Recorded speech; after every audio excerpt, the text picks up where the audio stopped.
Kanha ji maths classes में आप सभी का स्वागत है। पिछली वीडियो में हमने सीक्वेंस एंड सीरीज़ की 2.3 एक्सरसाइज की थ्योरम्स कर ली थी। तो आज हम एक्सरसाइज 2.3 के क्वेश्चंस करेंगे। तो आइए शुरू करते हैं। एक्सरसाइज 2.3 देखिए, एक्सरसाइज 2.3 में हमारा जो फर्स्ट क्वेश्चन है वो क्या है, prove that the sequence whose n नेट terms are given below are monotonic. हमने पहले भी प्रूव करनी है n नेट टर्म्स जो गिवन है इन सीक्वेंस की ये मोनोटोनिक है, यानी कि ये इंक्रीजिंग है या डिक्रीजिंग है, हमने ये भी फाइंड आउट करना है। तो शुरू करते हैं फर्स्ट पार्ट। देखिए एक्सरसाइज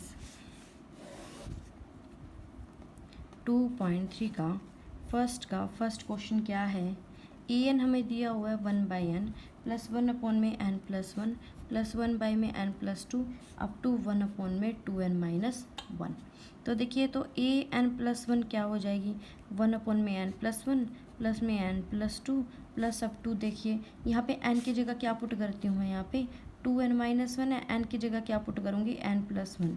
तो क्या बन जाएगा 2n प्लस 1 माइनस 1, यानी 2n plus 2 minus 1 2n plus 1, यानी यहाँ तक लेके जानी है हमने 2n प्लस 1 तक। तो 1 में 2n माइनस 1 प्लस 1 में 2n प्लस 1 में 2n प्लस 1, ये बन जाएगी an प्लस 1। अब मैं यहाँ पे an प्लस 1 माइनस an लेके चलूँगी। देखिए क्लियरली 1/n प्लस 1 से सब कुछ कैंसिल आउट हो जाएगा, क्या क्या बचेगा, 1 में 2n प्लस 1 में 2n प्लस 1 माइनस में 1/n, ये बचेगा। एलसीएम ले लेते हैं यहाँ पे। देखिए पहले इन दोनों को सॉल्व कर लेते हैं, क्या बनेगी 1 में 2n प्लस 1 माइनस 1 में 2n। एलसीएम ले लो, 2n प्लस 1 किसके इक्वल होगा, 2n माइनस 2n प्लस 1। खोल दीजिए, 2n minus 2n minus 1 upon में 2n n प्लस 1, 2n से 2n कैंसिल, तो यानी -1 अपॉन में 2n इंटू n प्लस 1। देखिए जो n है वो तो नेचुरल नंबर से बिलोंग कर रहा है, तो ये तो सारा पॉजिटिव जाएगा, तो ये क्या हो जाएगी लेस देन 0, क्योंकि नेगेटिव वैल्यू है। तो यहाँ से क्या आ जाएगी, an plus 1 minus an less then 0 है, इसका मतलब an प्लस 1 छोटा हो गया है किससे, an से। तो जो सीक्वेंस an है वो क्या है हमारी, मोनोटोनिकली डिक्रीजिंग सीक्वेंस। तो ये क्या हो जाएगी हमारे पास, मोनोटोनिकली डिक्रीजिंग सीक्वेंस हो जाएगी। ठीक है, नेक्स्ट हम क्वेश्चन करते हैं एक सेकंड फर्स्ट का कोई और पार्ट कर लेते हैं जो हमें सही लगे। तो हम ले लेते हैं 2n प्लस 7 ले लेते हैं। ठीक है, ये थोड़ा आसान पड़ेगा, या फिर एक काम करो थर्ड वाला ले लेते हैं, फैक्टोरियल है इसके अंदर। ठीक है, तो हम इसे नेक्स्ट क्वेश्चन करते हैं फर्स्ट का थर्ड पार्ट। देखिए फर्स्ट क्वेश्चन का थर्ड पार्ट में ए एन क्या है, 1 में 1 प्लस 1 में 1 फैक्टोरियल, 1 में 2 फैक्टोरियल अप टू 1 में n माइनस 1 फैक्टोरियल। तो ए एन प्लस 1 किसके इक्वल हो जाएगा, 1 प्लस में 1 में 1 factorial plus 1/2 factorial plus up to 1 में n माइनस 1 फैक्टोरियल, साथ में क्या हो जाएगा 1 में 1/n फैक्टोरियल, ये बन जाएगा हमारे पास। देखिए यहाँ पे अगर मैं ए एन प्लस 1 माइनस में ए एन लेके चलूँ तो सारा कुछ कैंसिल आउट हो जाता है, सिर्फ क्या बचता है 1 में n फैक्टोरियल बचता है। और n अगर नेचुरल नंबर से बिलोंग कर रहा है तो ये वाली चीज़ हमेशा 0 से शुरू होगी, क्योंकि नेचुरल नंबर कहाँ से शुरू होते हैं, 1 2 3 4 अप टू सो ऑन। तो ये स्ट्रिक्टली ग्रेटर देन 0 हो जाएगी। तो यानी A N plus 1 minus A N 0 से बड़ा हो गया, इसका मतलब ए एन प्लस 1 बड़ा हो गया किससे, ए एन से।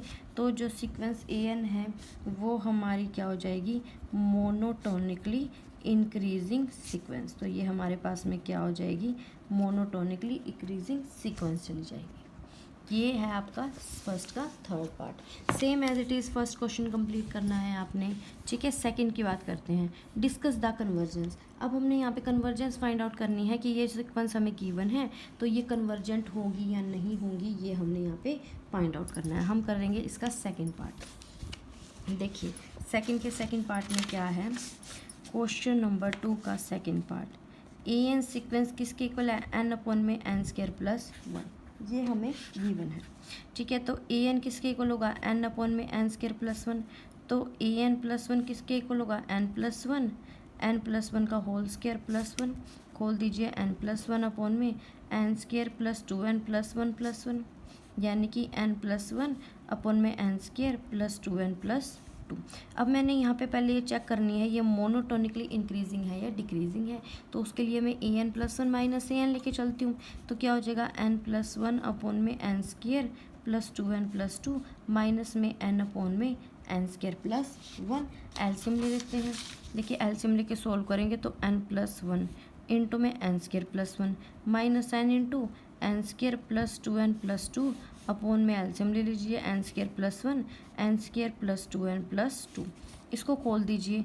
देखिए क्या बनेगा एन क्यूब प्लस में N square plus N plus one minus में इसको खोल लेंगे minus N cube minus two N square minus two N upon में क्या हो जाएगी N square plus one N square plus two N plus two. ये आ जाएगी हमारी सॉल्व होके। एन क्यूब से क्या हो जाएगी एन क्यूब कैंसिल। देखिए माइनस टू एन स्क्वायर और एन स्क्वायर तो क्या बनेगी मेरे पास में minus n square minus two N plus n तो क्या हो जाएगी माइनस एन और साथ में क्या है प्लस वन अपॉन में क्या हो जाएगी N square plus one n यहाँ से n square plus two N plus two. ये बन गया। देखिए ये वन के लिए भी क्या देगी नेगेटिव, अगर n is equal to one लेते हो तो उसके लिए भी मेरे पास क्या हो जाएगी नेगेटिव वैल्यू हो जाएगी।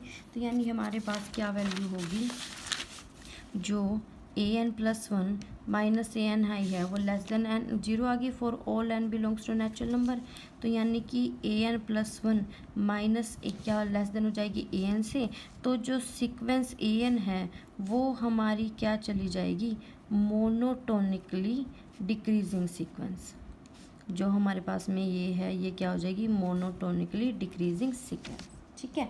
अब हमने क्या चेक करना है कि वो बाउंडेड अबव या बाउंडेड बिलो है या नहीं है। देखिए ए एन किसके इक्वल है एन अपॉन में एन स्क्वायर प्लस वन और ये स्ट्रिक्टली ग्रेटर देन जीरो तो होगा ही होगा for all n belongs to natural number. One से शुरू करेंगे तो वन अपॉन में वन बाई टू, जीरो से बड़ा सभी की सभी टर्म्स क्या चली जाएंगी जीरो चली जाएंगी। इसका मतलब जो सीक्वेंस ए एन है वो हमारी क्या हो जाएगी बाउंडेड बिलो सीक्वेंस हो जाएगी। और हमने 2.3 की अगर आपने थ्योरम्स पढ़ी हों तो देखिए थ्योरम हमने जो की थी इसमें पहले क्या थी वो नेस्टेड इंटरवल सीक्वेंस से पहले हमारे पास में मोनोटोन कन्वर्जेंस थ्योरम क्या थी कि अगर कोई मोनोटोनिकली डिक्रीजिंग सीक्वेंस है और जो बाउंडेड बिलो भी है तो वो कन्वर्जेंट पक्का होगी, कन्वर्ज करेगी किस पे ग्रेटेस्ट लोअर बाउंड पे। ठीक है। तो यहाँ से मैं कह सकती हूँ सो बाय मोनोटोन कन्वर्जेंस थ्योरम जो सीक्वेंस ए एन है वो क्या है कन्वर्जेंट सीक्वेंस हो जाएगी। ठीक है ना। क्या हो जाएगी मोनोटोनिकली डिक्रीजिंग भी होगी और बाउंडेड बिलो भी होगी तो वो क्या हो जाएगी कन्वर्जेंट सीक्वेंस हो जाएगी। नेक्स्ट क्वेश्चन इसका जो फर्स्ट पार्ट है वो बिल्कुल एज इट इजी है, ट्राई कीजिएगा, नहीं होता है तो मुझे बताइएगा फिर मैं करवा दूँगी। अब हमने प्रूव करना है सीक्वेंस जिसकी एनथ टर्म ये है ये मोनोटोनिकली डिक्रीजिंग है बाउंडेड है और 3/2 को क्या कर रही है कन्वर्स कर रही है। ठीक है। देखिए क्वेश्चन नंबर थर्ड में क्या गिवन है ए एन क्या गिवन है 3n प्लस फोर अपॉन में 2n प्लस वन। ठीक है। तो पहले हमें क्या प्रूव करनी है मोनोटोनिकली डिक्रीजिंग। तो मोनोटोनिकली डिक्रीजिंग के लिए मोनोटोनिकली डिक्रीजिंग के लिए क्या प्रूव करना होता है ए एन प्लस वन छोटा होगा ए एन से, मुझे ये प्रूव करना है मोनोटोनिकली डिक्रीजिंग के लिए। तो मैं ए एन प्लस वन लेके चलती हूँ 3 इंटू एन की जगह n plus one plus four upon में एन की जगह एन प्लस वन तो क्या बचेगा 3n प्लस थ्री प्लस में 4 अपॉन में 2n plus two plus one यानी कि 3n प्लस सेवन अपॉन में 2n प्लस थ्री ये हो जाएगी। तो a N plus one minus A N लेके चलते हैं 3n plus seven upon 2n plus three minus 3n plus four upon में 2n प्लस वन ये हो जाएगी। हमारे पास में सिर्फ क्या किया ए एन और ए एन प्लस वन की वैल्यू लेके सब्ट्रैक्शन की है। एलसीएम ले लेते हैं 2n प्लस थ्री इंटू में 2n प्लस वन तो 3n प्लस सेवन इंटू में क्या हो जाएगा 2n प्लस वन एलसीएम लेंगे तो और ऊपर 3n प्लस फोर इंटू में 2n प्लस थ्री ये हो जाएगा। सॉल्व कर लीजिए 6n square plus 14n plus 3n plus seven minus में इसको लेके चलेंगे 6n square minus 8n minus में 9n माइनस 12 अपॉन में 2n plus three 2n plus one 6n square से 6n स्क्वायर कैंसिल हो गया हमारे पास। ठीक है। तो देखिए यहाँ पे क्या बच गया हमारे पास में A N plus one minus A N किसके इक्वल है 14 प्लस थ्री 17। ठीक है, 8 और 9 लेके चलेंगे तो वो भी 17। तो यहाँ से मेरे पास में क्या हो जाएगा, सारा का सारा कैंसिल आउट हो गया। 7 - 12 यानी कि -5 अपॉन में 2n+3 एंड नीचे 2n+1 ये हो जाएगा। और ये लेस देन क्या है, 0 है। तो यहाँ से an+1 माइनस an क्या हो जाएगा, लेस देन 0 हो गया। तो इसका मतलब an+1 छोटा हो गया an से। तो जो सीक्वेंस an है वो हमारी क्या चली गई, मोनोटोनिकली डिक्रीजिंग सीक्वेंस। ये हमारी क्या चली गई जी, मोनोटोनिकली डिक्रीजिंग सीक्वेंस चली गई। यानी फर्स्ट पार्ट हमारा क्या हो जाएगा, प्रूव हो जाएगा। उसके बाद बोल रहा है वो क्या है, वो बाउंडेड प्रूव करना है हमने। देखिए बाउंडेड में कैसे होगा, नाउ जो an है वो किसके इक्वल है, 3n+4 अपॉन में 2n+1 के इक्वल है। छोटे वाली टर्म क्या है, जो नीचे डिनोमिनेटर है वो छोटी है, इसको तोड़ लेते हैं। इसको मैं लिख सकती हूँ 2n+n और इसको लिख सकती हूँ 1+3 अपॉन में 2n+1 लिख सकती हूँ। तो यहाँ से देखिए मैंने 2n+1 तो एक तरफ कर लिया और n+3 एक तरफ कर लिया अपॉन में 2n+1। इसको मैंने क्या लिखा है, 1 प्लस में n+3 अपॉन में 2n+1। देखिए n की कोई भी वैल्यू ले लो, ये हमेशा क्या रहेगा, 1 से क्या रहेगा, बड़ा रहेगा। ठीक है ना। तो यहाँ से हमारे पास जो an है वो स्ट्रिक्टली क्या हो जाएगी, 1 से हमेशा बड़ी चली जाएगी। इसका मतलब क्या हो जाएगा, जो सीक्वेंस an है वो हमारी क्या हो जाएगी, बाउंडेड बिलो हो जाएगी, क्योंकि सभी टर्म्स किससे बड़ी हैं, 1 से बड़ी हैं, बाउंडेड बिलो होगी। सो बाय मोनोटोन कन्वर्जेंस थ्योरम, तो मोनोटोन कन्वर्जेंस थ्योरम से जो सीक्वेंस an है वो क्या हो जाएगी, कन्वर्जेंट सीक्वेंस हो जाएगी। ठीक है, अब हमने क्या निकालना है, उसकी लिमिट निकालनी है। देखिए an किसके इक्वल है, 3n+4 अपॉन में 2n+1। तो मैं क्या करती हूँ, limit n tends to infinity an निकालती हूँ, यानी limit n tends to infinity 3n+4 upon में 2n+1 ये हो जाएगी मेरे पास। ठीक है, n से डिवाइड कर दीजिए ऊपर नीचे। तो limit n tends to infinity 3 + 4/n 2 + 1/n। जब n टेंड्स टू इन्फिनिटी करेंगे तो 4/∞ 0, 1/∞ 0, तो वैल्यू क्या हो जाएगी, 3/2। यानी थर्ड पार्ट भी हो गया हमारा कन्वर्ट, 3/2 भी आ गई लिमिट, वो कन्वर्जेंट सीक्वेंस भी होगी और वो क्या हो जाएगी, मोनोटोनिक डिक्रीजिंग सीक्वेंस भी होगी। तीनों पार्ट हमने प्रूव कर दिए। देखिए उसके बाद आता है हमारा क्वेश्चन नंबर 4। सेम है, पहले रैशनलाइजेशन करोगे इसकी, रैशनलाइजेशन के बाद तीनों टर्म्स क्या करोगे, प्रूव करोगे, जैसे हमने ऊपर किया था। उसके बाद देखिए सीक्वेंस क्या कर दिखानी है, कन्वर्जेंट दिखानी है, और फिर ये दिखाना है कि ये 1/2 और 1 के बीच में लाई कर रही है। देखिए क्वेश्चन नंबर क्या है, 5th। जो an है किसके इक्वल है, 1 अपॉन में n+1 प्लस 1 अपॉन में n+2 plus up to 1 upon में क्या जाएगा, 2n जाएगा। ये सीक्वेंस हमें गिवन है। हमने क्या क्या प्रूव करना है, इसको कन्वर्जेंट दिखाना है और साथ में क्या दिखाना है कि 1/2 और 1 के बीच में लाई करेगी। तो कन्वर्जेंट दिखाने के लिए मुझे क्या दिखानी पड़ेगी, मोनोटोनिकली या तो इंक्रीजिंग दिखानी पड़ेगी या डिक्रीजिंग। पहले मैं चेक करती हूँ इंक्रीजिंग है या डिक्रीजिंग है। तो an+1 लेके चलिए, तो क्या हो जाएगा n+2, यहाँ से 1 अपॉन में n+3 प्लस अप टू, यहाँ से हमारे पास वैल्यू क्या बन जाएगी, 1/2n प्लस में 1 अपॉन में 2n+1 n प्लस 1 अपॉन में 2n+2 ये बन जाएगी हमारे पास वैल्यू होके। ठीक है, अब मैंने an+1 minus an find out करना है। देखिए अब अगर an+1 माइनस an अगर मैं लूँगी तो देखिए यहाँ से क्या बचेगी मेरे पास में, n+2 से लेके 2n तक की टर्म सभी कैंसिल हो जाएंगी। 1 अपॉन में 2n+1 प्लस 1 अपॉन में 2n+2 माइनस में 1 अपॉन में n+1 ये हो जाएगी हमारे पास सॉल्व होगी। ठीक है, यहाँ से क्या करेंगे, 2 कॉमन निकाल दीजिए। 1 अपॉन में 2n+1 प्लस में 1/2 n+1 माइनस 1 अपॉन में n+1। यहाँ से 1 अपॉन में 2n+1 सॉल्व करेंगे तो 1/2 n+1 एलसीएम ले लीजिए। तो 2 × n+1 इंटू में 2n+1, तो यहाँ से एलसीएम लेंगे तो क्या बनेगी हमारे पास में, 2 × n+1 माइनस में 2n+1 ये बनेगी। इसको खोल दीजिए, 2n+2 minus 2n minus 1 upon में 2 × n+1 और साथ में 2n+1 सोल्व होके 1 अपॉन में 2 n+1 इंटू 2n+1 ये स्ट्रिक्टली किससे बड़ा है, 0 से बड़ा है, क्योंकि n की कोई वैल्यू पुट कर दो जो नेगेटिव टर्म्स तो आएंगी नहीं। तो इसका मतलब an+1 माइनस an 0 से बड़ा हो गया, for all n belongs to natural number. इसका मतलब an+1 बड़ा हो गया किससे, an से। सो जो सीक्वेंस an है वो हमारी क्या हो गई, monotonically increasing sequence, increasing sequence होगी। ध्यान देना, जो मोनोटोन कन्वर्जेंस थ्योरम थी, जो हमारे पास मोनोटोन कन्वर्जेंस थ्योरम जो थी हमारे पास, उसमें पहली चीज़ क्या थी, अगर मोनोटोनिकली इंक्रीजिंग सीक्वेंस है तो वो बाउंडेड अबव होनी चाहिए, तो वो बाउंडेड अबव होगी। और अगर मोनोटोनिकली डिक्रीजिंग सीक्वेंस है तो वो क्या होनी चाहिए, हमारी बाउंडेड बिलो होनी चाहिए। ये दो चीज़ का खास ध्यान रखना कि बाउंडेड अबव और बाउंडेड बिलो कब होनी चाहिए। इंक्रीजिंग आ रही है तो मुझे बाउंडेड अबव दिखानी है। नाउ देखो, जो an है वो क्या है, 1/n+1, 1/n+2, अप टू क्या जा रहा है, 1/2n है। ठीक है, बाउंडेड अबव में क्या दिखाना है हमने, कि जितनी भी टर्म्स हैं वो हमारी छोटी होनी चाहिए किसी ना किसी फाइनाइट टर्म से। ठीक है, ध्यान से देखिए, जितना छोटा डिनोमिनेटर होता है उतनी ही हमारी क्या हो जाती है, वैल्यू बड़ी हो जाती है। तो यहाँ पे ध्यान से देखिए, जो मैं आपको समझा रही हूँ, जो हमारे पास में n+2 है वो क्या होता है, बड़ा होता है n+1 से, होगा ना।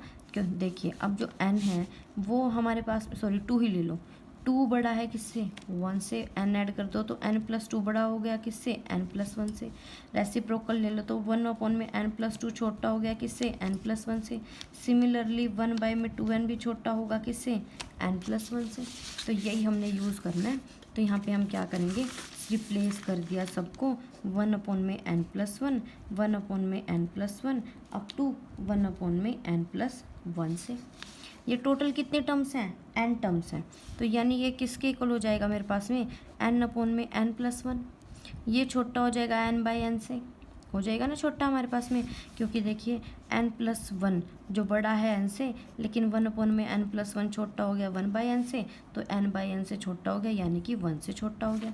यानी मैं कह सकती हूँ क्या, कि जो an है वो लेस देन n हो गया फॉर ऑल नेचुरल नंबर। इसका मतलब an जो सीक्वेंस है वो क्या हो जाएगी, हमारी बाउंडेड अबव हो जाएगी। सभी के सभी टर्म्स किससे छोटी होगी, 1 से। अब देख लो, so by monotone convergence theorem, monotone convergence theorem क्या कहती है, कि अगर सीक्वेंस हमारे पास में मोनोटोनिकली इंक्रीजिंग हो और साथ में बाउंडेड अबव हो, तो वो जो सीक्वेंस होगी वो क्या होगी, कन्वर्जेंट सीक्वेंस होगी। ठीक है, ये तो हमें पता चल गया कि वो क्या हो जाएगी, कन्वर्जेंट सीक्वेंस होगी।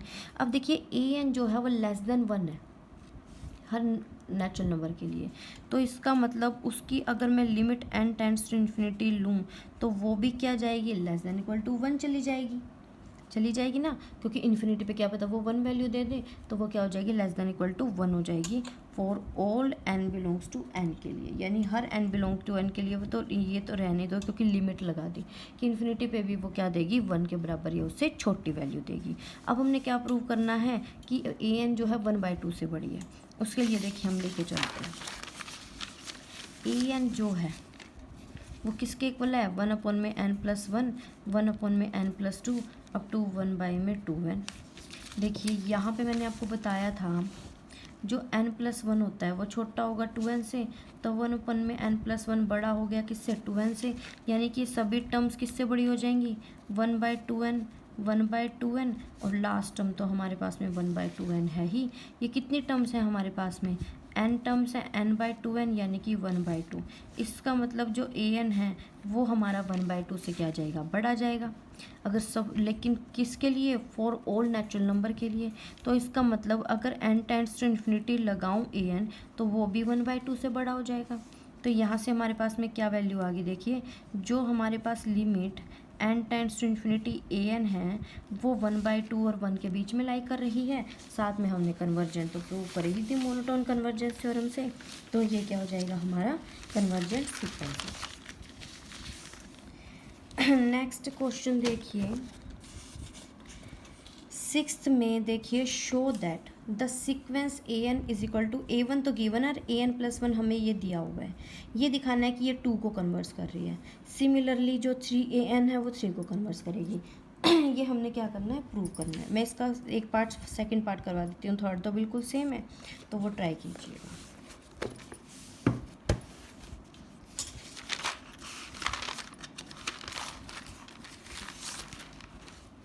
नाउ देखिए, ये है क्वेश्चन नंबर 6 का फर्स्ट पार्ट। ए वन गिवन है √2, ए एन प्लस वन किसके इक्वल है, √2 ए एन के, ये गिवन है।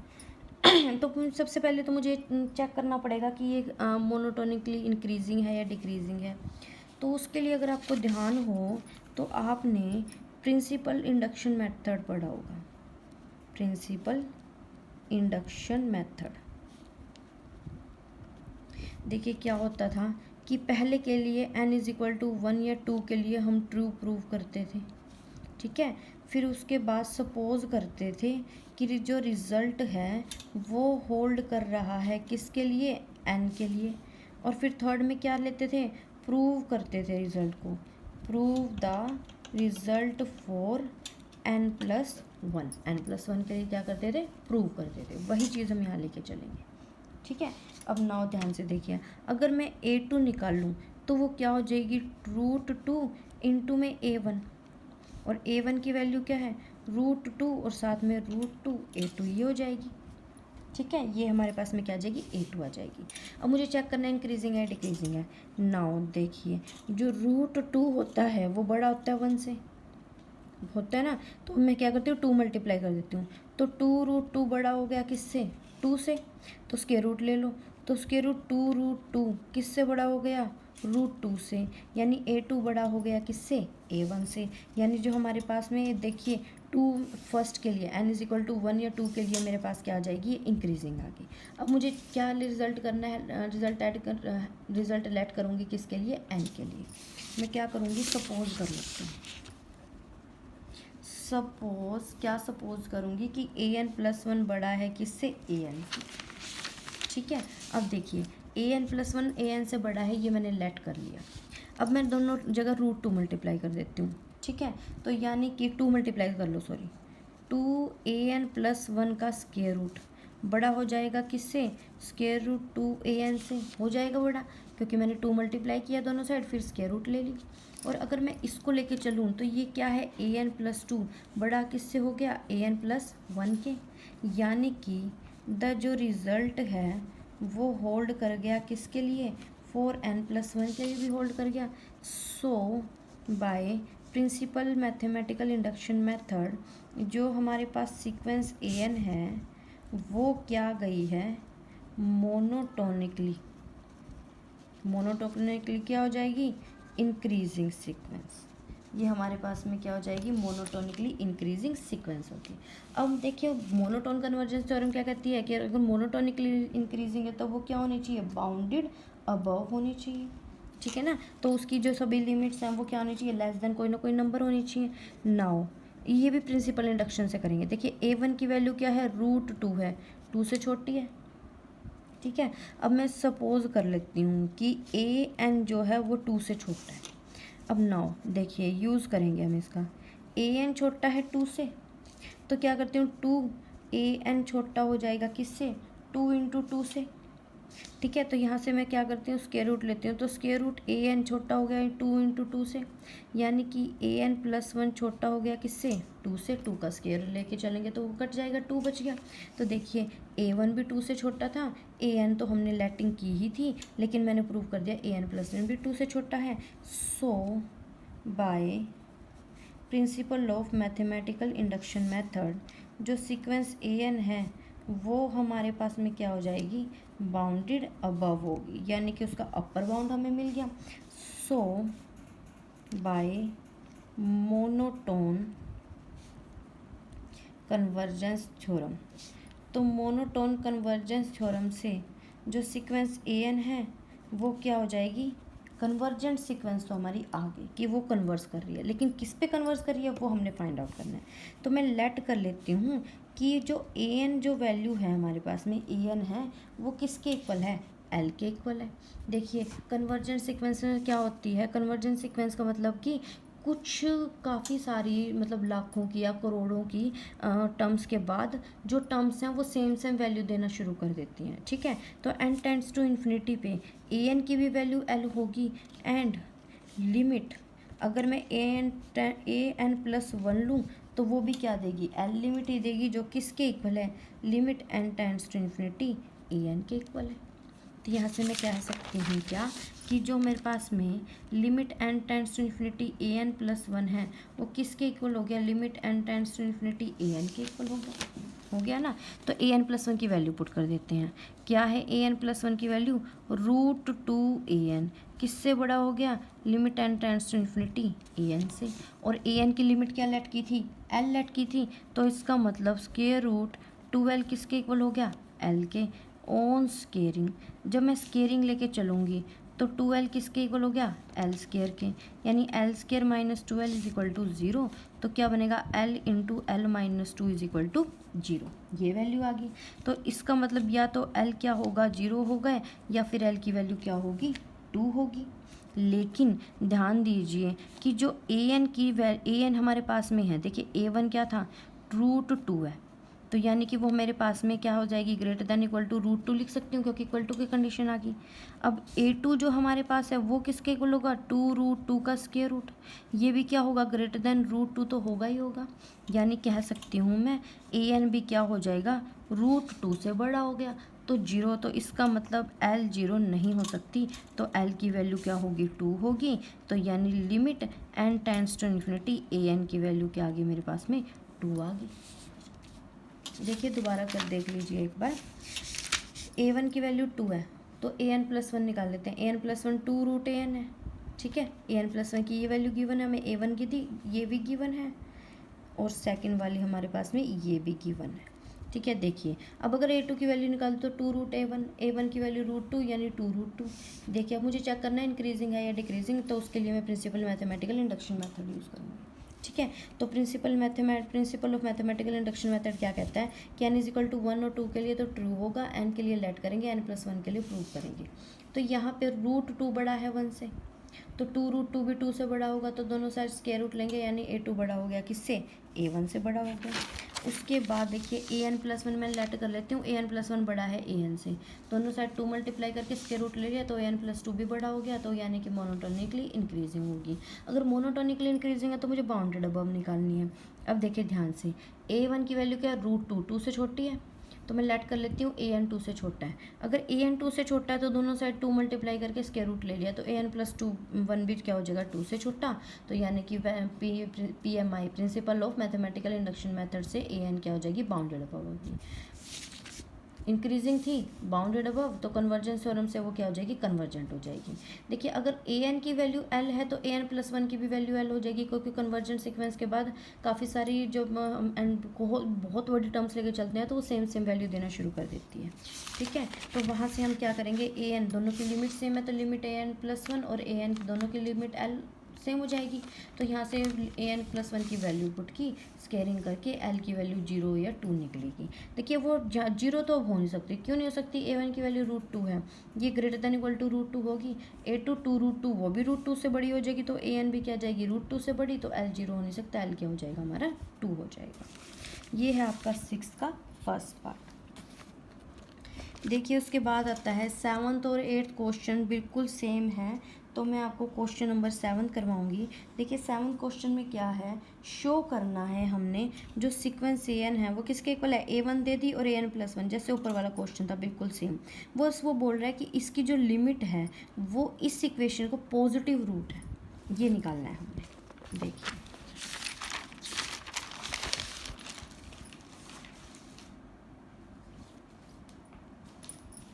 क्वेश्चन नंबर 7 क्या क्या गिवन है, a1 दे दी रूट 7, ए एन प्लस 1 किसके इक्वल है, रूट 7 प्लस में ए एन, ये गिवन है, ठीक है। तो पहले तो हम चेक करेंगे कि ये हमारी इंक्रीजिंग है या डिक्रीजिंग है। देखिए अब a1 रूट 7 है, ये दोनों चीज़ क्या है, गिवन है हमें, ठीक है। a1 रूट 7 है तो a2 क्या हो जाएगा, रूट 7 प्लस में रूट 7, यही हो जाएगा हमारे पास, यानी वो किससे बड़ा हो जाएगा, √7 यानी कि A1 से क्या हो जाएगा हमारे पास में बड़ा हो जाएगा। इसका मतलब A2 बड़ा हो गया A1 से। सपोज कर लेते हैं कि जो AN+1 है वो बड़ा है किससे, AN से। तो यानी कि 7 प्लस में AN+1 बड़ा हो जाएगा 7 प्लस में AN से। स्क्वायर रूट ले लो, तो स्क्वायर रूट 7 प्लस में AN+1 बड़ा हो गया किससे, √7 प्लस में AN से, यानी कि AN+2 बड़ा हो गया किससे, AN+1 से। सो बाय PMI समझ ही गए होंगे, principal of mathematical induction method. जो सीक्वेंस AN है वो हमारी क्या है, मोनोटोनिकली इंक्रीजिंग सीक्वेंस। ये हमारे पास में क्या हो जाएगी, इंक्रीजिंग सीक्वेंस होगी। ठीक है, इंक्रीजिंग सीक्वेंस आ गई। मुझे क्या दिखाना है, बाउंडेड अबव दिखाना है। नाउ देखिए A1 की वैल्यू क्या है, √7 है, 7 से छोटी है। ठीक है, तो अब सपोज कर लेते हैं 1 के लिए तो प्रूव हो गया। सपोज कर लेते हैं AN छोटा है 7 से, तो क्या करते हैं, तो 7 प्लस में AN छोटा हो जाएगा किससे, 14 से। तो स्क्वायर रूट 7 प्लस में AN छोटा हो गया रूट किससे, 14 से। तो यहाँ से AN+1 छोटा हो गया किससे, √14 से, और वो तो स्ट्रिक्टली 7 से तो छोटी जाएगी वैल्यू। इसका मतलब AN+1 भी छोटा हो गया 7 से। So by PMI principle of mathematical induction method से जो सीक्वेंस AN है वो हमारी क्या हो जाएगी, बाउंडेड अबव होगी। ये हमारी बाउंडेड अबव मिल गई हमको। ठीक है, अब so by monotone convergence theorem, तो मोनोटोन कन्वर्जेंस थ्योरम से क्या हो जाएगा, so by monotone convergence theorem, monotone convergence theorem से AN सीक्वेंस क्या हो जाएगी, कन्वर्जेंट सीक्वेंस होगी। अब हमने वही लिमिट फाइंड आउट करनी है।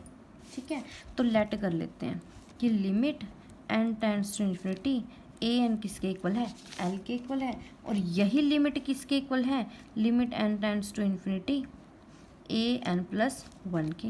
तो यानी कि limit n tends to infinity AN+1 किसके इक्वल हो गया, limit n tends to infinity AN के, यानी कि limit n tends to infinity square root 7 plus में AN किसके इक्वल हो गया, limit n tends to infinity AN के, इसके इक्वल हो गया।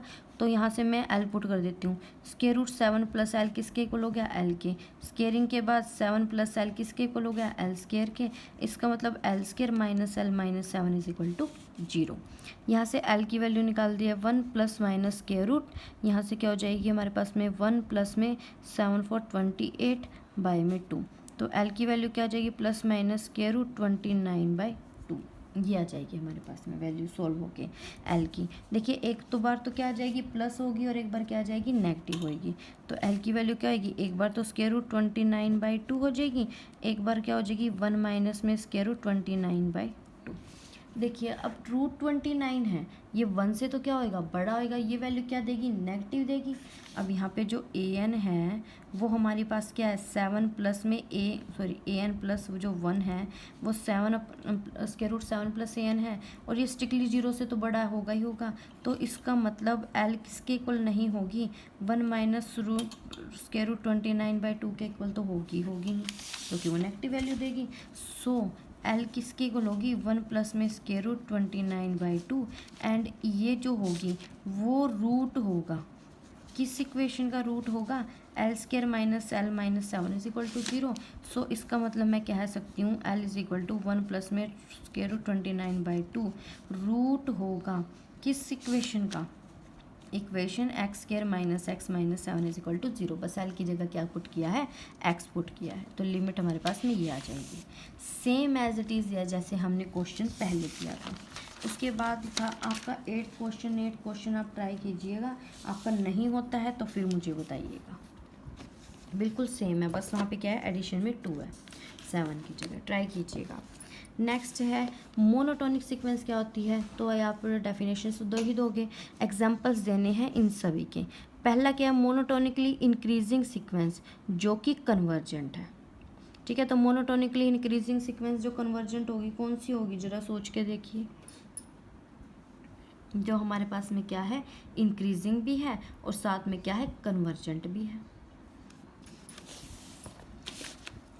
तो 9th क्वेश्चन के फर्स्ट पार्ट में लेट कर लेते हैं जो an सीक्वेंस है वो हम ले लेते हैं सीक्वेंस n/n+1। ये सीक्वेंस क्या है हमारे पास में, ये सीक्वेंस अब हमने चेक करनी है इंक्रीजिंग है या डिक्रीजिंग। n/n+1 तो an+1 क्या हो जाएगी, n+1/n+2 यही बनेगी। तो an+1 माइनस an किसके इक्वल हो जाएगा, ये n+1/n+2 माइनस n/n+1। एलसीएम ले लेते हैं, एलसीएम लेके सोल्व करेंगे n+2 इंटू n+1, n+1 का whole square minus n into n+2, खोल दीजिए n² plus 2n+1 minus n² minus 2n upon में n+2 n+1, तो यहाँ से 1 अपॉन में n+2 into n+1 strictly greater than 0 है, तो इसका मतलब an+1 माइनस an 0 से बड़ा हो गया for all n belongs to n, तो यानी कि an+1 बड़ा हो गया किससे, an से। ठीक है, नाउ अब हमने चेक करना है वो कन्वर्जेंट है यानी लिमिट चेक कर लेते हैं। Limit n tends to infinity an लेके चलते हैं, तो limit n tends to infinity n upon में n+1 ऊपर नीचे n से डिवाइड कर दीजिए। Limit n tends to infinity 1 upon में 1+1/n किसके इक्वल होगा, 1 के। तो यहाँ से हमारे पास an क्या हो जाएगा, कन्वर्जेंट सीक्वेंस होगी, मोनोटोनिकली इंक्रीजिंग भी है और कन्वर्जेंट सीक्वेंस भी है। उसके बाद सेकंड आ जाता है कि मोनोटोनिकली इंक्रीजिंग सीक्वेंस है लेकिन डाइवर्जेंट टू इन्फिनिटी है। लेट कर लिए सीक्वेंस को लेके चलती हूँ सीक्वेंस n, तो देखिए an किसके इक्वल है, n के, तो an+1 किसके इक्वल होगा, n+1 के। तो an+1 माइनस an लेके चलती हूँ, n+1 माइनस n यानी कि 1 किससे बड़ा है, 0 से, तो यानी an+1 बड़ा हो गया किससे, an से। तो इसका मतलब जो सीक्वेंस an है वो हमारे पास क्या हो जाएगी, मोनोटोनिकली इंक्रीजिंग सीक्वेंस। ठीक है, अब ये डाइवर्जेंट सीक्वेंस क्या है, देखिए यहाँ पे डाइवर्जेंट के लिए आपको ध्यान हो, डाइवर्जेंस की हम क्या लगा के चलते थे, डेफिनेशन लगा के चलते थे। लेट कर लेते हैं के be any positive real number, कोई भी पॉजिटिव रियल नंबर ले लेते हैं हम। अगर आपको ध्यान हो तो मैं ब्रैकेट में लिखती थी हावेवर लार्ज इट इज़, ये कितना भी बड़ा हो सकता है। ठीक है, हावेवर कितना भी बड़ा, उसके लिए there exist a positive integer m, हमारे पास कोई पॉजिटिव इंटीजर m होता था सच दैट, इस तरह से कि an बड़ा होता था k से for all n greater than equal to m के लिए। तो यानी an की वैल्यू क्या है, n greater than equal to m हो जाता था for all n greater than equal to m के लिए। तो यहाँ पे एक हम क्या लेके चलते थे, पॉजिटिव इंटीजर m, तो यहाँ पे हमारे पास में जो m होता था वो क्या होता था, k से हमेशा बड़ा हो जाता था। सो हेयर m स्ट्रिक्टली क्या हो जाएगा हमारे पास में, किससे बड़ा हो गया, k से बड़ा हो गया। तो इसका मतलब an ग्रेटर देन k चला जाएगा for all n greater than equal to m के लिए। तो जो an सीक्वेंस है वो हमारे पास में क्या हो जाएगी, डाइवर्जेंट सीक्वेंस हो जाएगी। नेक्स्ट में है कि अब हमने थर्ड में क्या करना है, डिक्रीजिंग सीक्वेंस बताना है जो कन्वर्जेंट है, उसके बाद डिक्रीजिंग सीक्वेंस जो क्या है, डाइवर्जेंट है। डिक्रीजिंग सीक्वेंस थर्ड पार्ट में आपको हिंट दे देती हूँ, आपने थर्ड पार्ट में क्या प्रूव कर लेके चलना है, an सीक्वेंस लेके चल पड़ो, सीक्वेंस 1/n मोनोटोनिकली इंक्रीजिंग जैसे अभी इसमें की थी, और कन्वर्जेंट ये चेक करनी है हमने। ठीक है, वो आप कर लोगे। फोर्थ पार्ट में जो डाइवर्जेंट हो तो वो डाइवर्जेंट सीक्वेंस क्या होगी, -n ले लेते हैं, जो मोनोटोनिकली डिक्रीजिंग भी है और साथ में क्या है, डाइवर्जेंट भी है। उसके बाद फिफ्थ में सीक्वेंस निकालना जो मोनोटोनिक नहीं है, उसके बाद वो सीक्वेंस जो बाउंडेड तो है बट मोनोटोनिक नहीं है। देखिए अगर मैं an सीक्वेंस लेट कर लूँ -1n, इसको मैं खोल लूँ तो -1 1 -1 1 -1 1 अप टू सो ऑन जाएगा। क्लियरली जो an है वो क्या है, नॉट मोनोटोनिक, मोनोटोनिक नहीं है। फिफ्थ और सिक्स पार्ट दोनों इकट्ठा ही है, बट अगर ध्यान दोगे तो इसकी सभी जो टर्म्स हैं वो -1 और 1 है, लेकिन वो क्या है, बाउंडेड है, लेकिन मोनोटोनिक नहीं है। उसके बाद आता है हमारे पास में कोई एग्जाम्पल लेना है सीक्वेंस का जो बाउंडेड तो नहीं है लेकिन लिमिट an/n क्या आ जाती है हमारे पास में, 0 आ जाती है। नाउ देखिए क्वेश्चन नंबर 10। लेट कर लूँ अगर मैं सीक्वेंस an को रूट n के लिए, ठीक है। So let k greater than 0 be positive real number, कोई भी हम रियल नंबर लेके चलते हैं इसको। However large it is, वो कितना भी बड़ा हो सकता है। However large it is, कितना भी बड़ा हो सकता है। देयर एग्जिस्ट, मैं यहाँ पे डाइवर्जेंट की डेफिनेशन लगा रही हूँ यहाँ पे। There exist a positive integer m, कोई इंटीजर m लेके चलेंगे इस तरह से कि जो m है वो बड़ा होगा किससे, सॉरी स्क्वायर रूट m बड़ा होगा किससे, k से। देखिए अब ध्यान से, रूट m k से बड़ा है तो रूट n तो k से बड़ा होगा ही होगा for all n greater than equal to m। देखिए m के लिए तो वो हमारे पास में m अगर k से, सॉरी रूट m k से बड़ा है तो n को m की जगह लेके चलेंगे तो रूट n भी k से बड़ा हो जाएगा और उससे आगे सभी टर्म्स के लिए भी हमेशा क्या जाएगा, बढ़ा जाएगा। इसका मतलब जो an है वो बड़ा हो जाएगा n k से for all n greater than equal to m। तो यहाँ से जो सीक्वेंस an है वो हमारे पास क्या हो जाएगी, नॉट बाउंडेड, बाउंडेड नहीं होगी। बट अगर limit n tends to infinity an by n लेके चलते हैं, limit n tends to infinity root n by n, यानी कि limit n tends to infinity 1 by में रूट n, वो वैल्यू क्या देगा, 0 देगा। तो ये हमने प्रूव करना था, ये हमारा प्रूव हो गया। उसके बाद आ जाता है 11th क्वेश्चन। ए मोनोटोनिकली इंक्रीजिंग सीक्वेंस कन्वर्स करेगी if and only if it is bounded above, कि वो सिर्फ और सिर्फ क्या हो, बाउंडेड अबव, ये हमने प्रूव करना है। देखिए इफ़ एंड ओनली इफ़ में डबल साइडेड रिजल्ट होता है, ठीक है। तो अब मैं इसका 11th क्वेश्चन आपको करवा देती हूँ। 11th और 12th सेम है। देखिए उसमें क्या है, मोनोटोनिकली इंक्रीजिंग तो कन्वर्स करेगी अगर वो बाउंडेड अबव है, और मोनोटोनिकली डिक्रीजिंग कन्वर्स करेगी अगर वो बाउंडेड बिलो है। ये मोनोटोन कन्वर्जेंस थ्योरम ही है, उससे अलग ये कुछ भी नहीं है। फिर भी मैं आपको करवा देती हूँ, ठीक है। तो पहले मैं लेट कर रही हूँ कि जो an सीक्वेंस है वो क्या है, मोनोटोनिकली इंक्रीजिंग सीक्वेंस है, ठीक है, इंक्रीजिंग सीक्वेंस है। अब मुझे क्या, मैंने क्या लेके चलना है, वी और कन्वर्स एंड कन्वर्जेंट, और वो कन्वर्स कर रही है, हम लेट कर लेते हैं वो कन्वर्स कर रही है किसी नंबर l पर। तो टू प्रूव क्या करना है कि वो जो सीक्वेंस an है वो हमारी क्या प्रूव करनी है, हमने बाउंडेड अबव प्रूव करनी है, कि जो हमारे पास ये सीक्वेंस है वो क्या है, बाउंडेड अबव, ये हमने टू प्रूव करना है, ठीक है। तो अब नाउ हम प्रूव करते हैं। लेट कर लो epsilon greater than 0 be any given number, कोई भी नंबर लेट कर लो एप्सिलॉन ग्रेटर देन 0। अब सिंस जो सीक्वेंस an है वो कन्वर्स कर रही है l पे, सो देयर, तो सीक्वेंस कन्वर्जेंट सीक्वेंस की डेफिनेशन लगा दो। There exist a positive integer m such that के an minus l less than epsilon चला जाएगा for all n greater than equal to m के लिए चला जाएगा ना। ये कन्वर्जेंट सीक्वेंस की डेफिनेशन होती थी।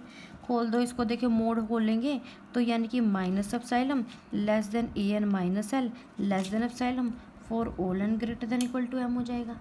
l ऐड कर लीजिए तो इसका मतलब l minus epsilon less than an less than l plus epsilon for all n greater than equal to m, इनके बीच में लाई करेगा। देखिए ध्यान से, अगर मैं t को लेके चलती हूँ, मिनिमम लेके चल पड़ती हूँ, क्या a1 a2 से लेके अप टू am माइनस 1 और साथ में l माइनस एप्सिलॉन से। तो मैंने ये चीज़ आपको पिछली वीडियो में करवा रखी है कि चाहे तो आप इनके बीच में से उठाओ या l माइनस एप्सिलॉन से उठाओ, तो अगर उसमें जो भी मिनिमम वैल्यू लोगे तो वो हमेशा क्या हो जाएगी, t से हमेशा क्या जाएगी, छोटी जाएगी, ठीक है ना। सॉरी an क्या जाएगी, t से हमेशा क्या जाएगी, बढ़ी जाएगी। और अगर कैपिटल T लेके चल रहे हो मैक्सिमम वैल्यू a1 a2 से लेके am माइनस 1 और l प्लस एप्सिलॉन से, तो वहाँ से an की हर वैल्यू कैपिटल T से छोटी चली गई।